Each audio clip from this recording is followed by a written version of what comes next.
Hello welcome all. जो आज का हमारा करंट अफेयर्स का टॉपिक है वो है साउथ चाइना सी डिस्प्यूट। अब साउथ चाइना सी ये एक पैसिफिक ओशन का पार्ट है और ये तीन जो मेन स्ट्रेट्स हैं इस एरिया की उसके अंदर स्थित है ये एरिया। तीन मेन स्ट्रेट्स जो हैं इसकी वो है कारीमाटा स्ट्रेट, स्ट्रेट ऑफ मलक्का और तीसरी है स्ट्रेट ऑफ ताइवान। ये तीनों स्ट्रेट्स के अंदर 35 लाख स्क्वायर किलोमीटर का जो एरिया है वो साउथ चाइना सी डिस्प्यूट में आता है एरिया ये। अगर आप इस इमेज में देखेंगे तो जो रेड सर्कल हो रखा है जिसमें वो स्ट्रेट ऑफ कैरीमाटा है। आप थोड़ा सा ऊपर जाएंगे मलेशिया और सुमात्रा के बीच में, मलेशिया और सुमात्रा के बीच में ये स्ट्रेट ऑफ मलक्का है। उसके बाद ये जो डायग्राम में शो नहीं हो रहा है उसके ऊपर ताइवान आता है, उसमें स्ट्रेट ऑफ ताइवान है। ये पूरा एरिया साउथ चाइना सी कहलाता है ये। अब अगली स्लाइड में हम देखते हैं इसका डिस्प्यूट और इसकी इंपॉर्टेंस वगैरह क्या है।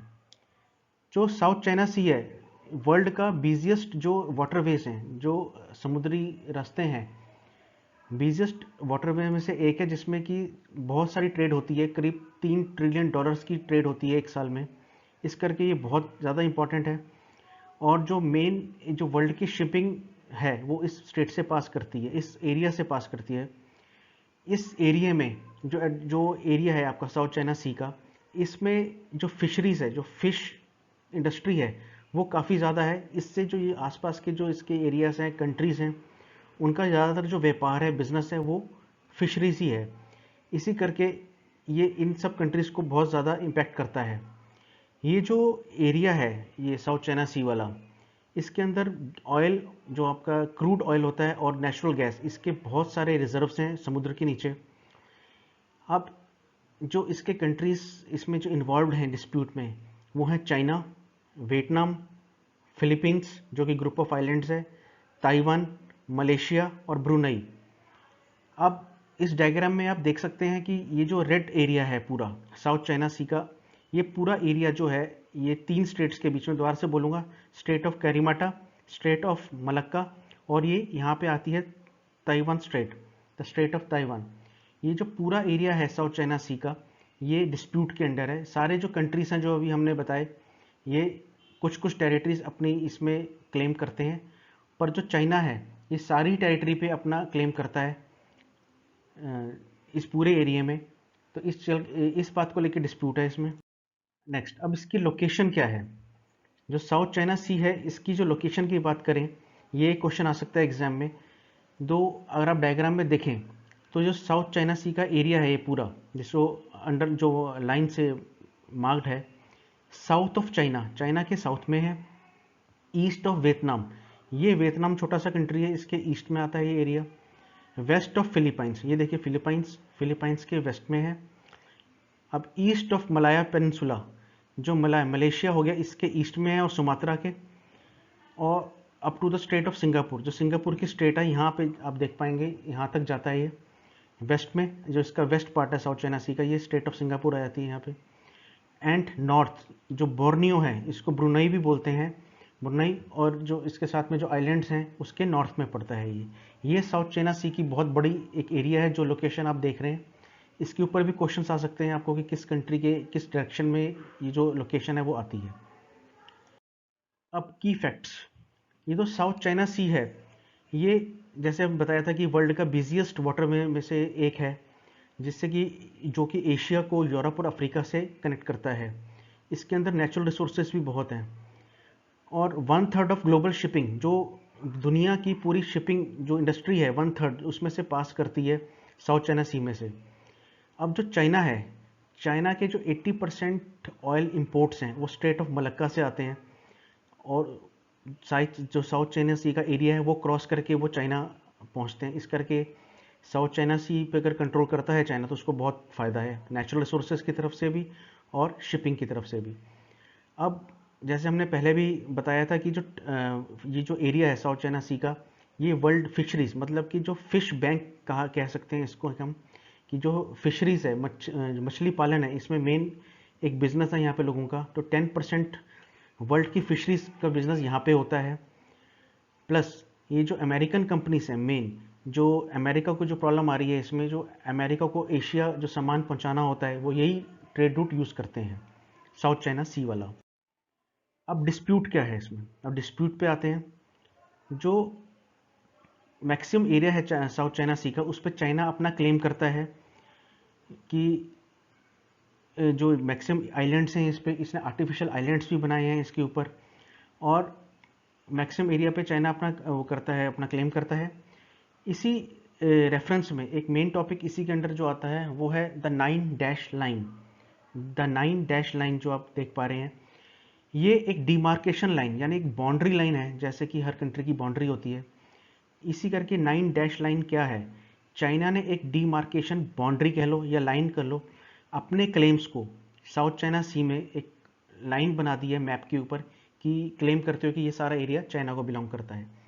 इसमें जो मेन एरियाज हैं आपके साउथ चाइना सी में, वो है Paracel islands, Spratly islands, Pratas islands, Macclesfield bank और स्कैरबोलो शोल। जो जो क्लेम है जो चाइनीज़ का, इसको ग्रेट वॉल ऑफ सैंड भी कहा जाता है। तो ये क्वेश्चन भी आ सकता है आपको एग्जाम में कि ग्रेट वॉल ऑफ सैंड क्या है। ये सारे जो एरियाज हैं, और कुछ इसने एक आर्टिफिशियल आइलैंड्स बना के अपनी मिलिट्री इस्टेब्लिशमेंट्स कर लिए हैं चाइना ने।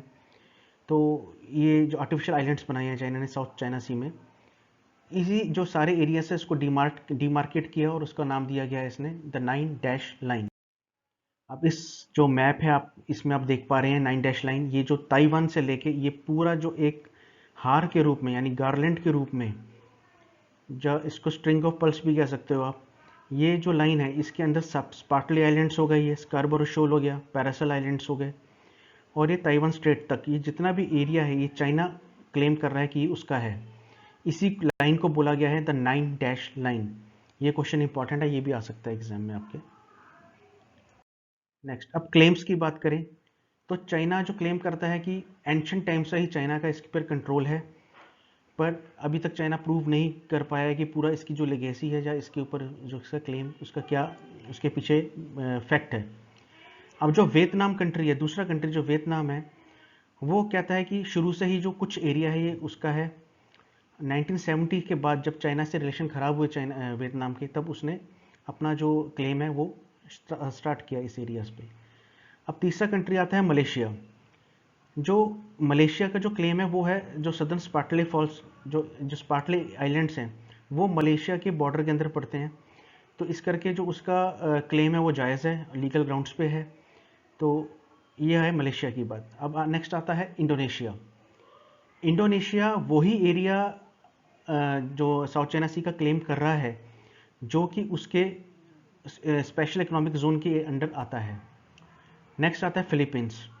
फिलीपींस जो है वो इस एरिया को अपने हिस्टोरिकल ग्राउंड्स की, जो अगर हम हिस्ट्री में देखें तो ये उसके एक्सक्लूसिव इकोनॉमिक जोन में भी आता है।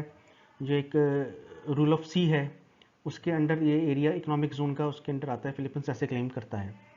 नेक्स्ट जो कंट्री आता है ब्रुनई, जो आप मैप में देखा था आपने, उसके हिसाब से जो एक्सक्लूसिव इकोनॉमिक जोन है EEZ है उसका, जो कि United Nations convention law of sea में उसके अंतर्गत इस ये जो एरिया है उसका, ये उसके अंडर आता है। ये ऐसा ये क्लेम करता है। पर इन सारे क्लेम्स को छोड़कर चाइना सारे ही पूरे एरिया पे, पूरे साउथ चाइना सी पे अपना क्लेम करते हुए अपनी प्रभुता बनाए रखना चाहता है। अब चाइना ने जैसे आर्टिफिशियल आइलैंड्स बना लिए इस पे अपनी मिलिट्री डिप्लॉयमेंट की, और ये सारे कंट्रीज की बात नहीं मान रहा वो। अब सपोज इंडिया का क्या रोल होगा इसमें और क्या इम्पैक्ट होगा इंडिया पे।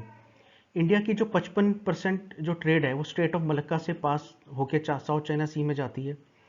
अगर ये रीजन चाइना के कंट्रोल में आ जाता है तो जो ग्लोबल ट्रेड है हमारी उसके ऊपर, जिसके चाइना नहीं इंडिया जिसके साथ ट्रेड करता है, उस पर काफ़ी इफेक्ट पड़ेगा।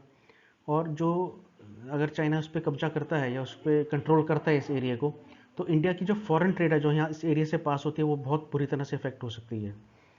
तो इस करके एक मेजर रोल इंडिया का है इसमें कि उन कंट्रीज़ के साथ मिलकर इसको अपोज करे और चाइना की जो डोमिनेंस है वहाँ पे, प्रभुता है, वो ना होने दे। नेक्स्ट, अभी टॉपिक था आपका साउथ चाइना सी का। कुछ रिलेटेड क्वेश्चंस एक हिंट के तौर पे हम आपको बता रहे हैं यहाँ पे कि पहला क्वेश्चन है which 3 states encompass the disputed area of the South China Sea. जो 3 मेन स्टेट्स हैं, स्टेट ऑफ मलक्का हो गया, स्टेट ऑफ ताइवान हो गया और स्टेट ऑफ किरिमाटी हो गया।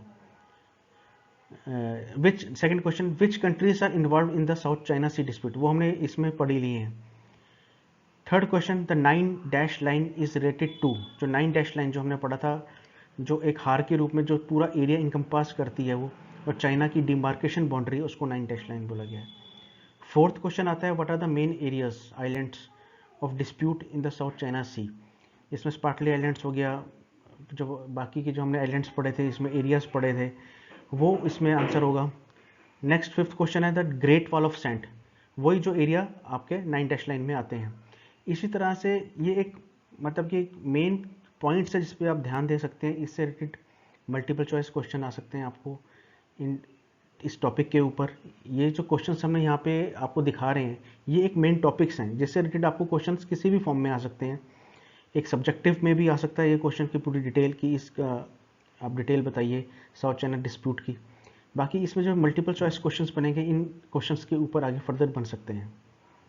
तो जो नेक्स्ट क्लास होगी उसमें जो ज्योग्राफी में कुछ टर्म्स होती हैं, ऐसे स्ट्रेट्स, आइलैंड्स, इस्थमस, जो ज्योग्राफिकल टर्म्स हैं वो हम बताएंगे उसका मीनिंग क्या है वन लाइन का, क्योंकि एग्जाम्स में मल्टीपल चॉइस क्वेश्चंस में वो भी आ जाती हैं। Thanks for watching, thank you.